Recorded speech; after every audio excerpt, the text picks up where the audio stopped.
Hello guys, para po sa mag-a-apply ng F6 visa requirements, ito po yung aming ginawa, ay mga sinubmit po. Okay, yung mga sinubmit po namin sa KBAC para po sa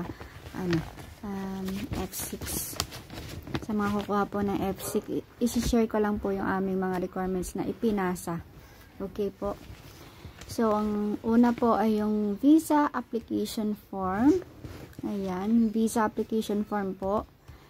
Tapos, pangalawa po, may listahan na po ako kasi ito na po yung aming mga ginamit talaga.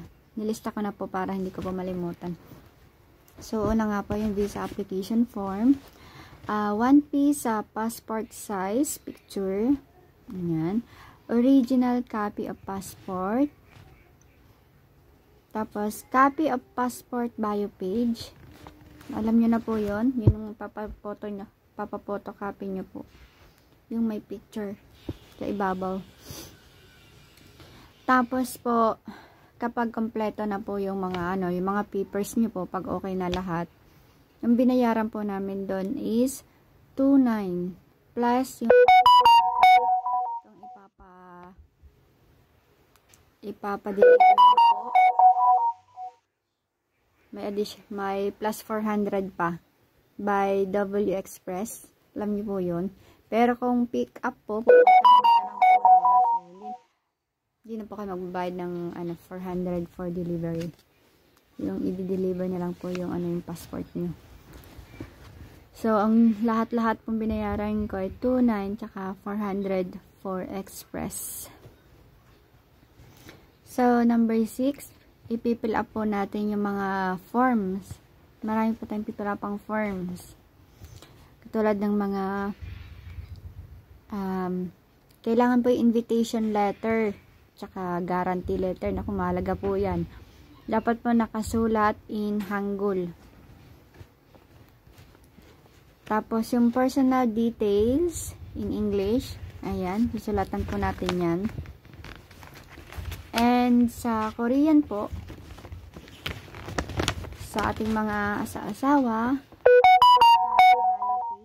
ng passport, basic certificate detailed, marriage history certificate detailed, family relation certificate detailed, Korean resident registration certificate. Ang dami guys, no?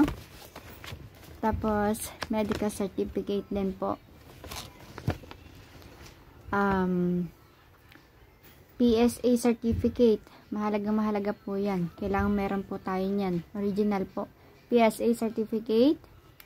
PSA birth certificate. And NBI po. NBI po ang kailangan po. Ang ipapasa natin. Tapos, medical certificate with physical appearance and TB test. Yung sa amin po, yung sa akin po, sa Manila Doctors po, nandun na po lahat. So, pagpasok nyo po doon, sasabihin nyo po na magpapamedical po. Yung may physical appearance and TB test. So, tatanungin po kayo kung saan gagamitin. Hindi sabihin nyo po, ganun, for F6 visa, ganyan. So, may mag-a-assist na po sa inyo sa third floor po. And then, okay naman po dun sa Manila Doctors, okay naman po, nandun na lahat. Wala na po kayong hanapin pa. Kasi sa iba po, i-compare po natin sa iba, sa gantong, ganyan. Sa Manila Doctors po, andun na po lahat. Okay na po dun. Sunod naman po is, yung sunod namin ginawa is, yung mga requirements nga po ng ating mga spouse. Original certificate of income, kailangan po yun. Original certificate of income, 1 copy of certificate of credit history. Yan, mahalaga po yan guys. Certificate of earned income tax withholding. Ulitin ko nga, nalito ako doon. Certificate of earned income tax withholding. Certificate of employment. Guys, sa asawa ko po, Nakon, nakadalawang padala na siya dito. Nakadalawang padala na siya dito ng papel kasi kailangan po yung mga kailangan mayroon po kayo may pakitang COE. COE po, kung saan nagtatrabaho ang asawa niyo po, kung trabaho siya dati, may COE, ayun. Tapos, kung may business naman po, kailangan po may photocopy. Photocopy of business registration. Tapos, sa residential requirements naman po, Korean resident certificate, kapag if owned, real estate register ang kailangan po. Kapag naman nagre-rent, real estate register plus photocopy of contract of lease. Ayan po. So, kung may mga tanong po kayo, mag-PM na lang po kayo. Mag-comment na lang po kayo. Ano po.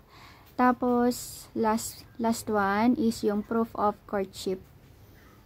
Proof of courtship. Halimbawa po yung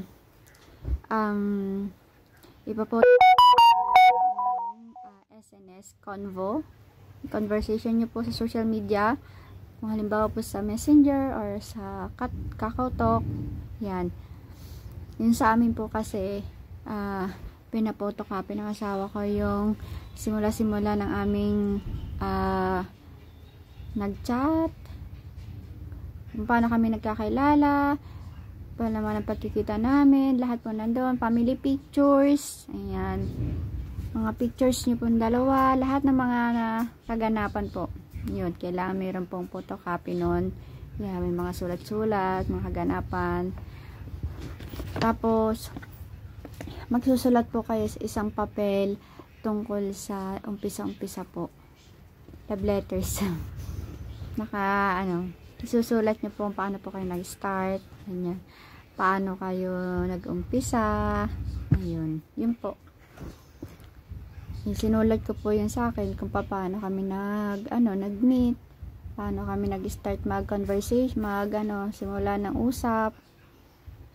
Paano pagpunta niya dito sa Pilipinas, ganyan, ang mga kaganapan, yun lang po. Then, kapag kompleto na po kayo sa lahat-lahat, pupunta na po kayo sa KBAC. Sa KBAC po, Taguig. Madali lang po doon. Kahit wala po kayong appointment, punta lang po kayo ng maaga doon. Maaga po kayong pumunta kasi para maaga din po kayong makakuha ng number. Kasi ako po, dumating po ako doon 8 o'clock. Na. So, na po ako, pang 4th batch. Madami na pong nakauna sa akin. Madami na pong nauna sa akin. So, kung pupunta po kayo sa KBAC, agahan nyo po.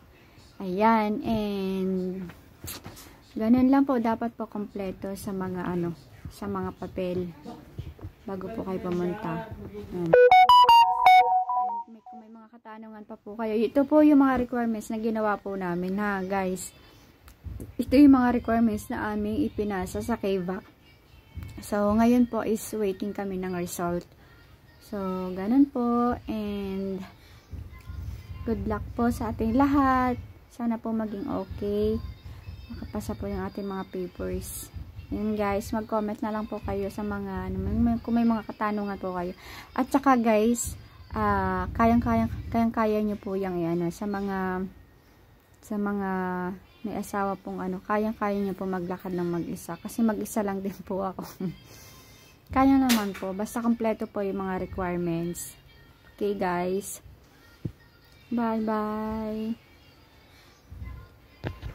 Sa mga pwede niyo po i-click yung aking basket. May mga video po ako dyan sa aking basket. Sa mga gustong mag-aral po ng mga basic Korean. Sa mga yung mga natutunan ko po, sinishare ko din po. At yan, nilalagay ko po sa basket yung iba. Okay. Yan. Okay guys. 10 minutes na yata. Bye guys. PM lang po kayo, comment lang po kayo kung may mga tanong po kayo about sa F6 visa na baka pwede po nating masagot. Thank you po.